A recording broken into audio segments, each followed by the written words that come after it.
The stolen identity. How could a 23-year-old Frenchman with brown eyes, balding hair, and a French accent convince both the FBI and an American family that he was their missing 13-year-old blue-eyed son? It all began in the summer of 1994 in San Antonio, Texas.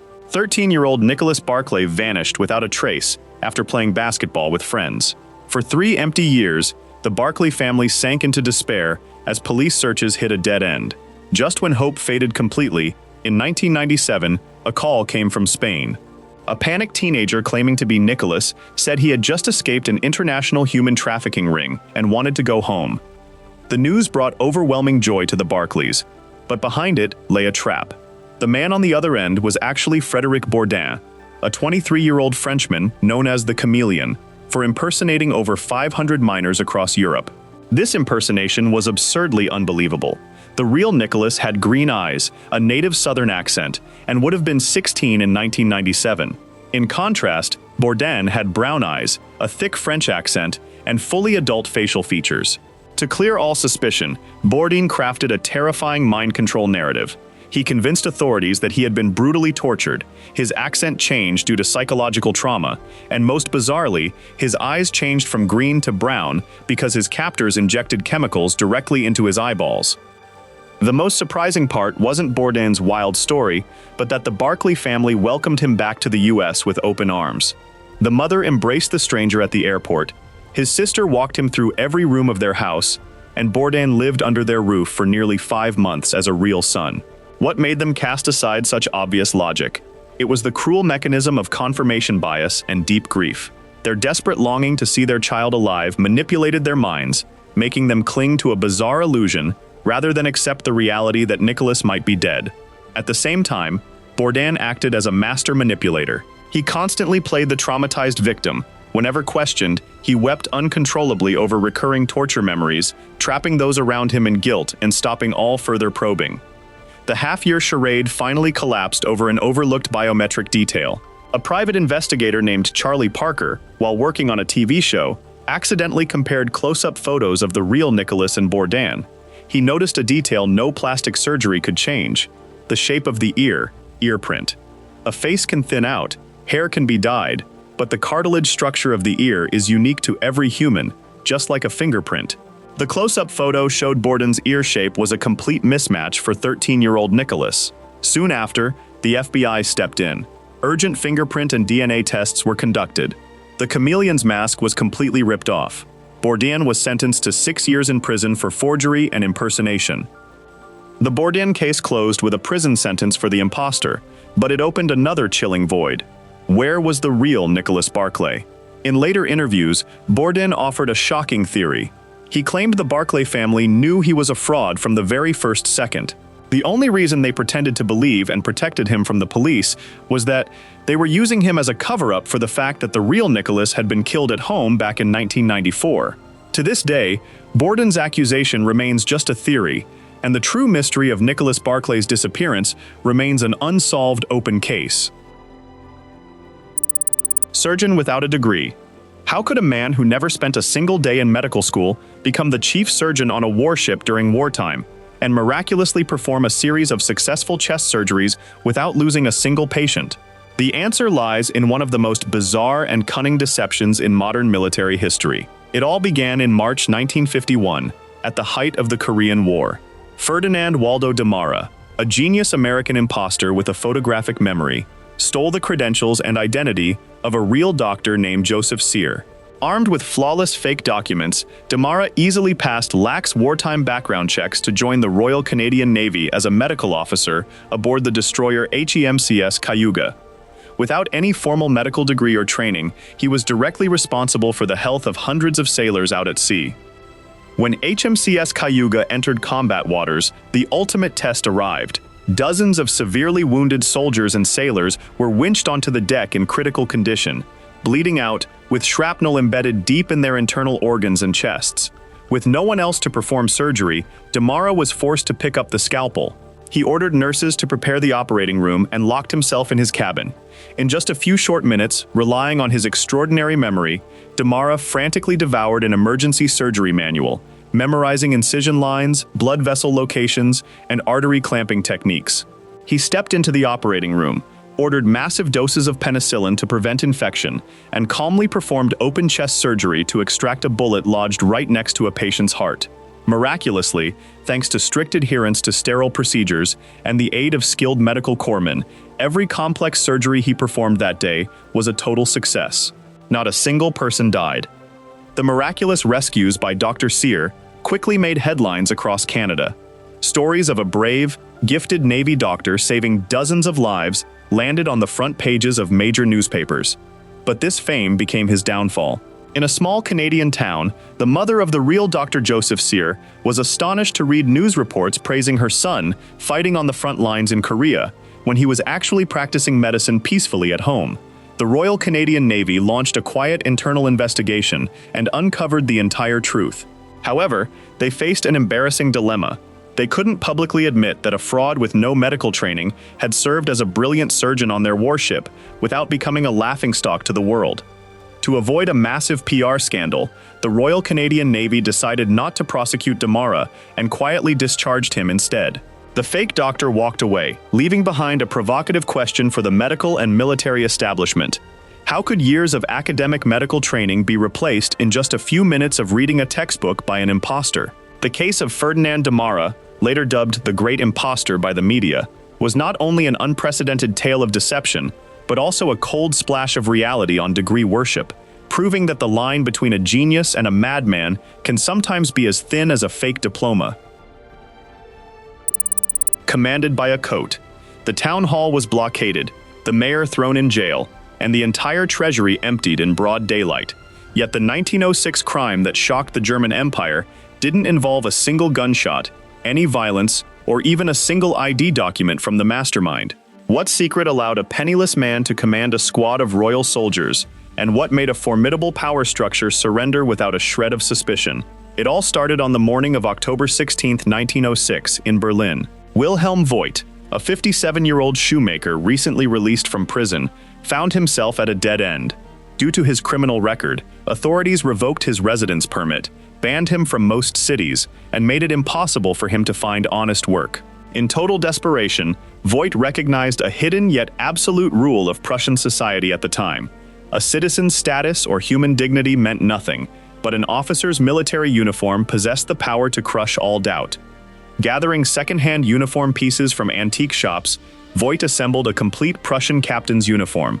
Dressed as an officer, he stepped out onto the street and launched the most audacious stunt in history. Spotting two squads of Prussian soldiers returning to their barracks, Voigt marched up, adopted an overbearing tone of authority, and commandeered them for a secret mission by order of the emperor. Seeing the high-ranking uniform and textbook arrogance, the young soldiers immediately stood at attention, saluted, and obeyed without question, never asking for paperwork or written orders. Voigt led the soldiers onto a tram straight to the town of Köpenick, on the outskirts of Berlin. There, the captain quickly ordered his force to seal off the town hall, cut the telephone lines, and burst into the office of Mayor Georg Langerhans. He cold-bloodedly declared the mayor and treasurer under arrest for serious financial irregularities. When the stunned mayor demanded to see an arrest warrant, Voigt pointed to the rifles leveled by the soldiers behind him and growled, "This is my warrant." Overwhelmed, local officials obediently handed over more than 4,000 marks from the treasury. Voigt ordered the soldiers to keep guarding the prisoners, calmly walked to the train station, changed into civilian clothes, and vanished with the money. The bizarre hoax was exposed 10 days later, when Voigt was arrested following a tip-off from a former inmate. Only then did the real reason behind the collapse of an entire power system emerge. He didn't rob the town with guns, but with a far more ruthless weapon: blind obedience under Kaiser Wilhelm II. In a society that idolized militarism, an officer's uniform was not just clothing, it was the embodiment of supreme authority. The Prussian education system turned people into obedient machines, where an officer's coat stood above any critical thinking. Instead of outrage, the German public and international press treated the incident as a hilarious satire. Even Kaiser Wilhelm II reportedly laughed when he heard the news and pardoned Voigt after just 2 years in prison. Upon his release, the poor shoemaker became the legendary captain of Köpenick, a cultural icon who used the absurdities of the ruling system to expose its pomposity. The case of Wilhelm Voigt was more than just a treasury heist. It was a timeless psychological lesson in how easily people bow down to symbols of fake authority. The butcher heir. What if a 300-pound, unpolished butcher from an Australian slaughterhouse claimed to be a slender British nobleman lost at sea 12 years earlier? Even crazier, his grieving mother instantly believed him, despite the fact that this son didn't speak a word of French and forgot his entire past. How could an absurdly sloppy lie manipulate an illustrious family and throw all of Britain into madness? It all began in 1854, when the ship Bella sank off the coast of South America, taking with it Roger Tichborne, the sole heir to one of the wealthiest Catholic aristocratic families in England. No survivors were found, and Roger was declared dead. However, his grieving mother, Lady Tichborne, refused to accept reality. She posted massive rewards in newspapers worldwide, clinging to a desperate belief that her boy was still alive somewhere out there. In 1866, from distant Australia, a poor butcher named Thomas Castro, later identified as Arthur Orton, decided to make the gamble of a lifetime. He wrote a letter to Lady Tichborne, claiming to be her long-lost son. The impersonation was absurdly ridiculous. The real Roger was a slender, refined young man who spoke fluent French and received an elite education. In contrast, Orton was a coarse man with a working-class accent, zero knowledge of French, and couldn't even remember the name of his own old school. Yet, psychological tragedy struck the moment Orton set foot in England. Lady Tichborne embraced him and recognized him as her son at first sight. 12 years of grief had manipulated the mother's mind, causing her to automatically dismiss every red flag and invent endless excuses for the impostor's ignorance. Backed by the mother's endorsement and generous allowance, Orton quickly learned family secrets through gullible servants, gradually turning his fiction into a sophisticated act. When Lady Tichborne passed away, the rest of the family took the case to court. The legal battle from 1871 to 1874 became the largest media event in Victorian England. Curiously, Orton wasn't alone. Thousands of working-class citizens donated money and marched in the streets to support him. To them, the poor butcher represented the common folk standing up to snobbish aristocratic privilege. Despite overwhelming forensic evidence against him, the public passionately backed the oppressed heir. In the end, the court sentenced Arthur Orton to 14 years in prison for perjury. Yet, even after he served his time and signed a confession admitting he was a fraud, thousands of supporters still refused to accept the truth, continuing to view him as the real Roger Tichborne. The Tichborne case was more than just a massive fraud. It was a bitter testament to the terrifying power of blind faith. When people desperately want to believe in something, facts and logic become utterly meaningless. Princess of Nowhere. No map on Earth marked the island of Javasu, and no dictionary contained a single word of the language she spoke. Yet for 10 weeks in 1817, British high society bowed before her, treating her like a royal princess from the Far East. How could a fake language and a fictional island fool an entire aristocratic society for months? It all started in April 1817 in the quiet village of Almondsbury, near Bristol. A young woman appeared in exotic attire, her head wrapped in a turban, looking terrified and speaking not a word of English. She spoke only in strange, repetitive sounds and gestures. Instead of dismissing her as a vagrant, the wealthy Worrell family was intrigued. They brought her into their manor, sparking an unprecedented social farce. No one understood what she was saying, but that ambiguity ignited the imagination of the intellectual elite. Language experts, sea captains, and Eastern travelers were invited to decode her.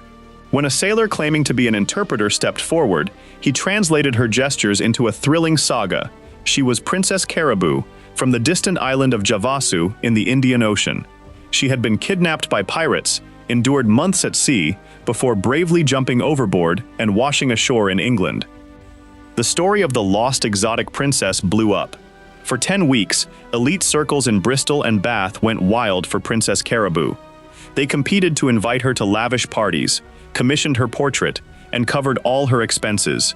Mary Baker, her real name, quickly realized their weakness, a fascination with exotic Orientalism. She played the part brilliantly, shooting birds with a homemade bow, gracefully climbing trees, dancing strange rituals, and praying to the sun god in her invented tongue. Scholars even analyzed her gibberish as an undiscovered ancient language. However, the castle of cards collapsed when her portrait was published in newspapers. A lodging house keeper in Bristol instantly recognized her face. She wasn't a princess at all, but Mary Baker, the daughter of a poor cobbler from Devon. Her royal Javasu language was actually a mix of Gypsy Romani words, street slang, and the creative imagination of a recently fired servant girl. When the truth came out, the embarrassing question for British society was, how could hundreds of educated people be so easily tricked by a made-up language? The truth is that Mary Baker didn't just invent a fake island, she tapped directly into elite society's vanity and obsession with exotic novelty. They so desperately wanted to associate with a glamorous foreign princess that they filled in every plot hole with their own imagination. Mary Baker's story remains a classic legend, where a poor servant girl turned high society into unwitting extra actors in her own play. Rewinding the clock, straight A's on national exams, a spot at a top medical school, and the admiration of every teacher at Bearsden Academy. 17-year-old student Brandon Lee was the pride of his Glasgow high school in 1994. The only thing nobody knew was that this star pupil was actually a 30-year-old man, shaving carefully every morning to sit at a desk alongside kids half his age. This bizarre tragedy began with a shattered dream. Brian MacKinnon had once been a promising medical student at Bearsden, but was expelled at age 20 after failing his exams following a health crisis. Leaving university empty-handed, MacKinnon became obsessed with his unfinished dream of wearing a white lab coat. Feeling his life had permanently stalled at age 20, he came up with a crazy plan to reclaim his past, erase his identity, and pretend to be a teenager starting over from scratch. He vanished from his old life and resurfaced as Brandon Lee, a 17-year-old Canadian boy who had moved to Scotland to live with his grandmother, while his mother, an opera singer, toured internationally. Using 2 fake documents and a perfect backstory to explain his isolation, Brandon Lee easily enrolled at Bearsden Academy without raising any red flags from school officials. Returning to the high school he graduated from 13 years earlier, MacKinnon blended in using clever psychological tactics. He perm-curled his hair in 90s youth fashion, wore baggy hip-hop clothes to hide his adult physique, and kept a quiet profile. When teachers, some of whom were former colleagues of his old instructors, wondered about Brandon's mature voice and build, they dismissed their doubts, assuming he was just a Canadian boy who hit puberty early. No one had the imagination to guess a 30-year-old man would voluntarily repeat senior year. For a full academic year, Brandon Lee was a model student. He was calm, insightful, offered advice like an older brother, and joined the drama club. His adult discipline earned him straight A's on his national exams. By summer 1994, his dream seemed within reach when he received an acceptance letter to Dundee University Medical School. But just as victory seemed complete, disaster struck. In fall 1995, an anonymous phone call to educational authorities exposed the truth. The story exploded across British media, leaving classmates stunned and school administrators utterly embarrassed. Brian was immediately expelled, losing his last chance at becoming a doctor. This fraud succeeded not because of masterfully forged documents, but because humans have a cognitive blind spot. We only see what we expect to see. No one doubted Brandon because no one was mentally prepared for a 30-year-old man to re-enroll in high school. The story of the 30-year-old schoolboy ended without property damage or physical victims, but it remains a haunting tragedy about a man permanently trapped in a desperate attempt to fix his past. The world is still full of hidden truths and stories that defy belief. If you're ready to uncover more of the most incredible and disturbing mysteries of our history, subscribe to Oddplain. Don't let the next story pass you by. Join us, and let's explore the unknown together. Thank you for watching, and stay curious. Goodbye.